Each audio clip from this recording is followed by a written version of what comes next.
Hey guys, this is Infinite Flash here. Today I'm going to be talking about what happened in Game 2 of the World Championship match between Carlsen playing white and Anand playing black. In the first game we saw that Anand, let's say, is pretty held a draw not so easily, but could have lost the game. I didn't mention it in the previous video, but there was an opportunity that he had to win the game, but other than that, that Carlsen could win the game, I mean. But other than that, it was a pretty fair and fighting draw. Let's see what happens in this game. The game starts out with a Roy Lopez and with the Berlin. I mean, sure, there's so much theory with castles and knight e4, rook e1, bishop takes, and knight e5 of those kind of end games, or something with d4. I forget it all. But maybe I think it might be castles knight e4 d4. Yeah, I think that's the one. Well, anyways, d3 was played by Carlsen. That's his main move these days, and we saw Anand developing the bishop outside the pawn chain, and fairly soon we get a pretty standard Roy where each side is just focused on developing their pieces. And now Carlsen chose to play an interesting sideline here. I'm fairly sure that the normal move in this kind of position is bishop e3, or even perhaps on a good day, maybe not now, but maybe h3 followed by knight d2, knight c4. And you could consider this knight coming to e3 and trying to wreak havoc on these light squares over here. But in this game, Carlsen decided to capture this knight here to double the pawns, and followed by h3, he's got a very compact and solid structure appropriate for his minor pieces. Um, this is pretty interesting for white, but it doesn't seem to be anything great. But it's pretty normal stuff for Carlsen. He's just looking for an interesting position to play. Rook e8 looks pretty normal. Knight bd2. Again, he's going to go with this plan to eventually bring the knight over here, probably.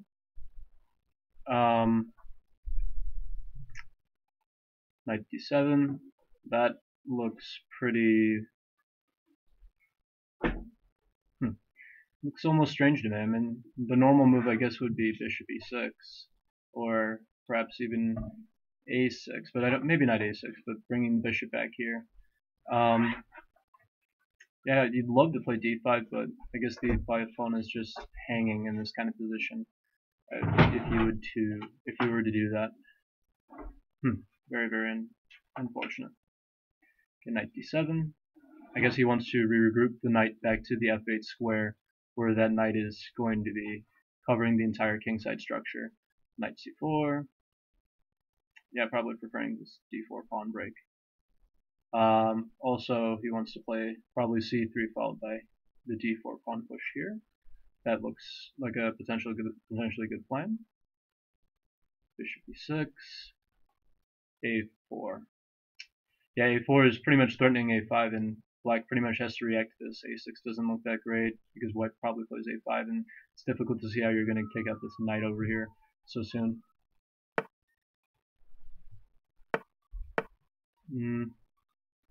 Probably bishop g5 here.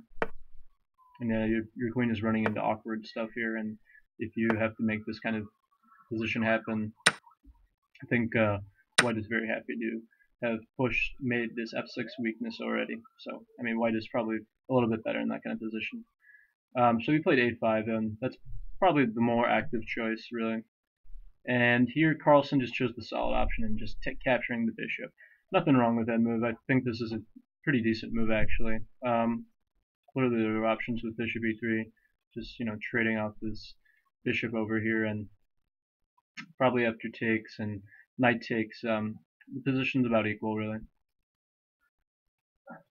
Instead he captured the bishop, and Anand corrected his pawn structure over here, and at first it doesn't look like white has anything whatsoever, but white decided to play d4, and you'll see the idea behind this. Okay, black doesn't want to capture because white would take with the queen, have this weak d6 pawn to work with, and I think black is not doing so great in this kind of position.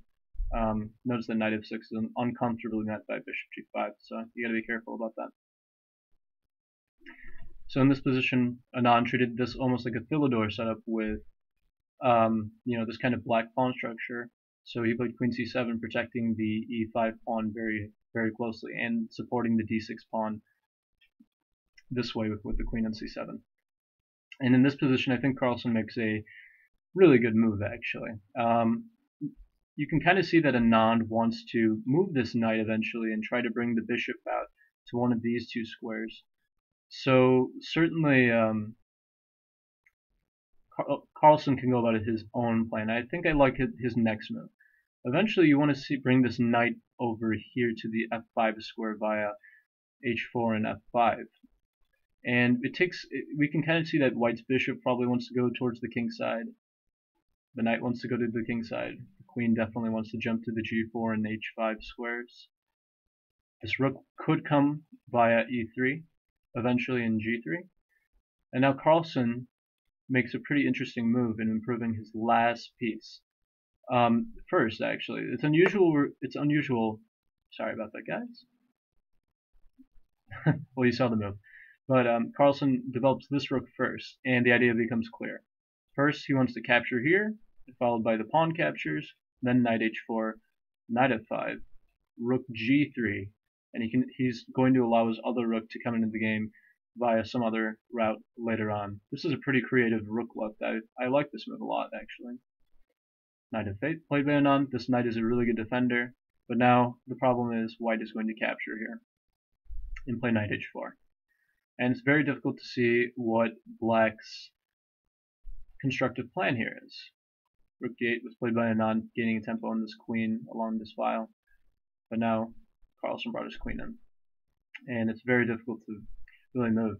g6 is met by rook g3, and it's very difficult to find a plan given all these weak dark squares. So g6 just looks terrible, really, and you don't really want to weaken the king side any more than you already have.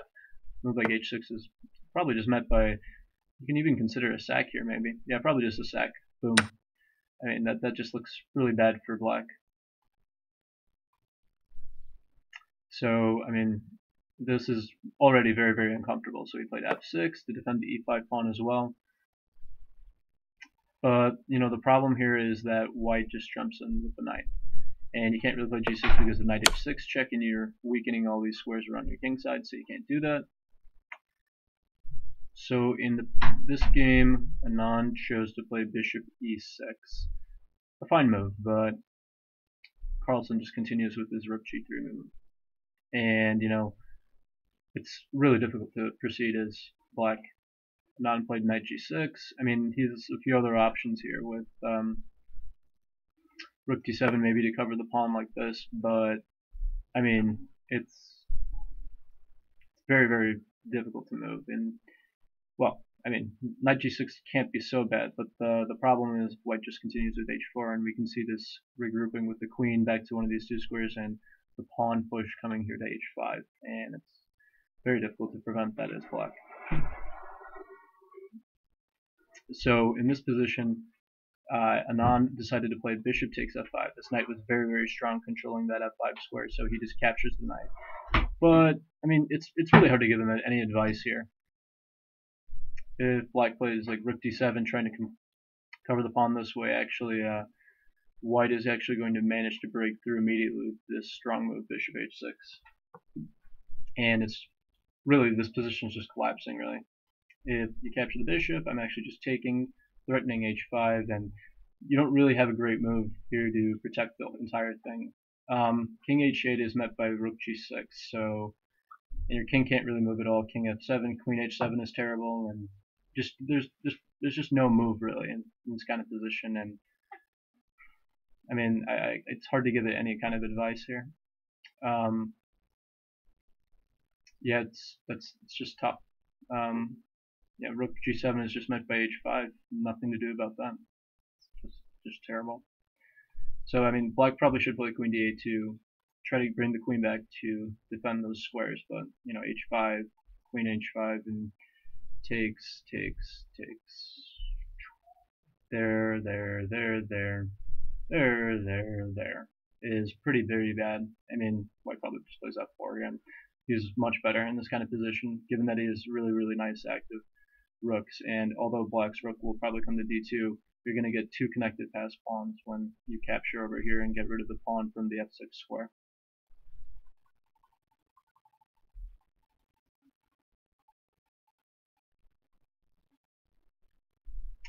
I mean, it's really tough to give Black some advice. So in this position, he just captured the knight, but the problem is the structure just leads to a very uncomfortable rook queen, like major piece middle game position. Let's say we got the captures when the knight came to f4, but now Carlsen switches all of his attention away from the king side and focuses it on the center right over here, where he's well developed, and now he has an extra pawn to work with. Really, this pawn is really weak compared to White's pawn over here. Rook c3, you're going to put some pressure on the pawn right over here, and I mean probably you get probably Anand has to play c5 in this position. You can't really play rook d6, rook d6 here because of rook e8, and it's already mate right there, so you got to be careful. And I don't really think that you can play c5. I mean, it's just extremely tough. Carlsen played rook e6, gaining a little bit more control over the position, and Black's rook is unable to oppose this rook right over here on this part because of rook e8. Yeah, in this position, I think Anand should have played h6, so now he can play rook d6 to prevent this rook e8 checkmate, because now the king has this square to jump to. But still, his position sucks. It's very difficult to find a move here, I think. So he played rook b8, defending the pawn here, but now Carlsen finds another strong reply here with rook c4, planning rook ce4. This position is absolutely miserable to play for Black, and well, I mean, it's hard to give Black any advice. White just has this centralization plan with tripling on the d file, infiltrating on the 7th rank, possibly coming queen g4 instead, and picking up the pawn since the rook is also cooperating with the queen right there. It's just difficult. Queen d7. Yeah, and here I guess queen d1 is the threat to trade queens in this kind of position. I guess Black would find a queen trade a godsend here, so he's got to play king h2, and now queen d1 is actually running into, I suspect, probably I suspect it would be here. Takes,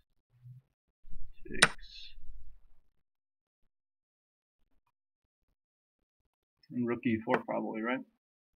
Probably. And then that's just not a good position. I mean, you can also capture the pawn. I suspect that that's not a good position. I can also play just f3 probably, and claim that he's just much better.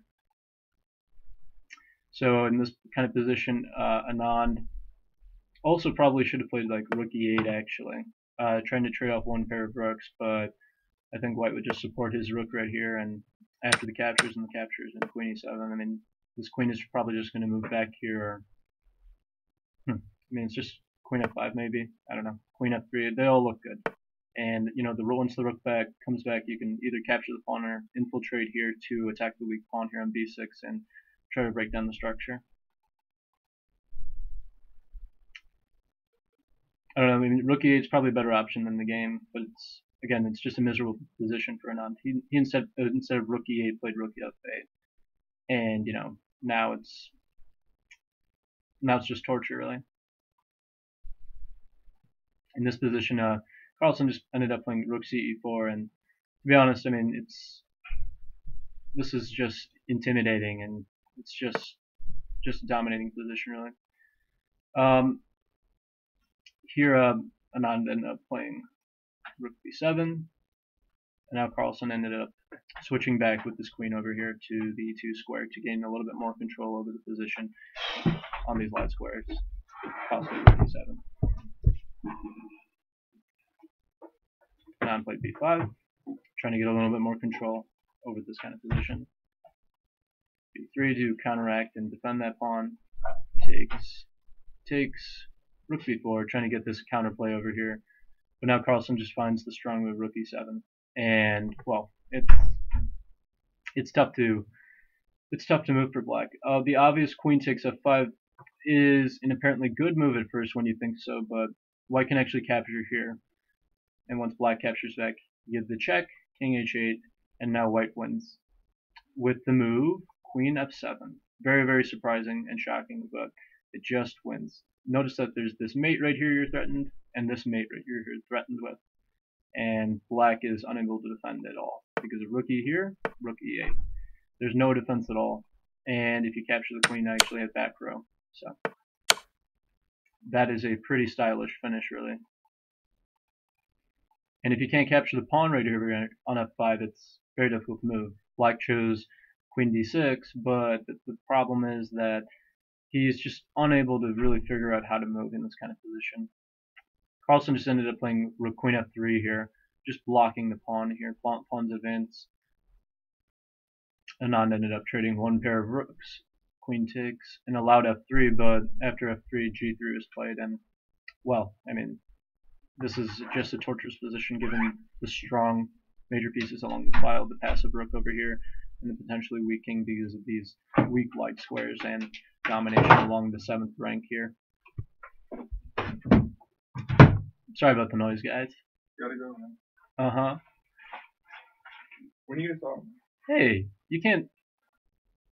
Sorry, guys, that's just a friend of mine. G3 to pretty much just close the structure down over here. And, well, black is just struggling over here. Probably what he should do in this kind of position is queen d2 to counterattack this pawn, but probably just white would capture and captures here. And I don't know, white would probably bring his rook over here, threatening queen d7 at some point, and black would probably protect the pawn over here. And after king g2 protecting this pawn from queen takes f2, notice that you couldn't go queen b7 because of queen takes f2 in that position. Black would probably play queen b4, and I don't know, the check, and this kind of stuff is just miserable for black, really. I think black would eventually end up losing this kind of position. But after queen d2, I mean, not queen d2, that's probably black's best chance, really. But instead of queen d2, what ended up happening immediately is that just Anand blundered with h5, and Carlsen immediately just won the game with the strong move queen b7 threatening rook takes g7, and there's absolutely no defense against that mate threat with those kind of threats as we see. The only way to prevent it is queen e7, but of course Anand would resign before that even happened. So overall, I think this is a dominating win by Carlsen, really. And I mean, there's just not really any chances that he gave black. It's tough to see where Anand went wrong. I just like what Carlsen did a lot. I mean, I like how it's so straightforward, and there's no move here that you couldn't have made as white if you were playing this game. I think it was just so strong. Maybe rook c3 is a little bit weird, but it certainly makes a lot of sense, and just very, very strong positional play. King h2 is just very nice, and this nice centralization by white along this file is just pretty much what decided the game. I guess Anand was thinking that he was pretty much lost at this point, and I probably couldn't blame him if he thought that. And from here, it's just very nice calculation to understand that his position is great and Anand is struggling here. And queen b7 wins. Yeah, overall, I think it was just a dominating win by Carlsen, and it's just disappointing for Anand since he was very close to. He had a psychological edge of some kind, really, coming into the match. I would think better than last year's, especially coming off the match from last year. He switched trainers for this match, but he still ended up losing this game, and it doesn't look good for him in this match. Carlsen leading 1.5 to 0.5 at the moment. So guys, I hope you liked this game. Thanks for watching. I'll be posting the games in the future. Posting game 3 tomorrow at some point. Not sure when, but see you around.